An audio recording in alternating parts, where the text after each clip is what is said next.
Γεια σας, σε αυτό το βίντεο θα μιλήσουμε για το πώς βάζουμε σωστά μια αντιπαρασιτική αμπούλα.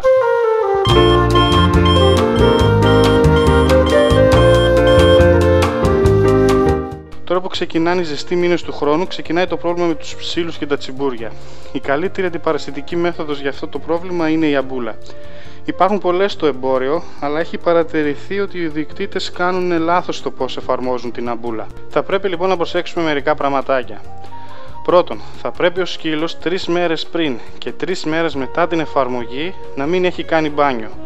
Οι αμπούλες συνήθως χρειάζονται το σμίγμα, αυτό το λιπαρό του δέρματος, για να μπορέσουν να διαδοθούν σε όλο το σώμα. Αδειάζουμε το περιεχόμενο της αμπούλας σε αυτά τα δύο σημεία, απλά θα πρέπει να πάρουμε τις τρίχες του σκύλου και να τις ανοίξουμε με τα χέρια μας, ώστε να κάνει σαν χωρίστρα και να φανεί το δέρμα, και αδειάζουμε την αμπούλα πάνω σε αυτή τη γραμμή του δέρματος. Έπειτα θα πρέπει να μην ακουμπήσουμε στα δύο αυτά σημεία με τα χέρια μας για 1 με 2 ώρες.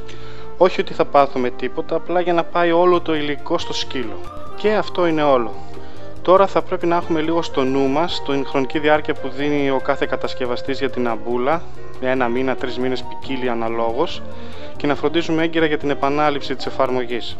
Αν τώρα δούμε ότι το πρόβλημα επιμένει, θα πρέπει να συμβουλευτούμε και τον κτηνίατρό μας μήπως μας αλλάξει την αμπούλα ή μας δώσει μια διαφορετική αγωγή.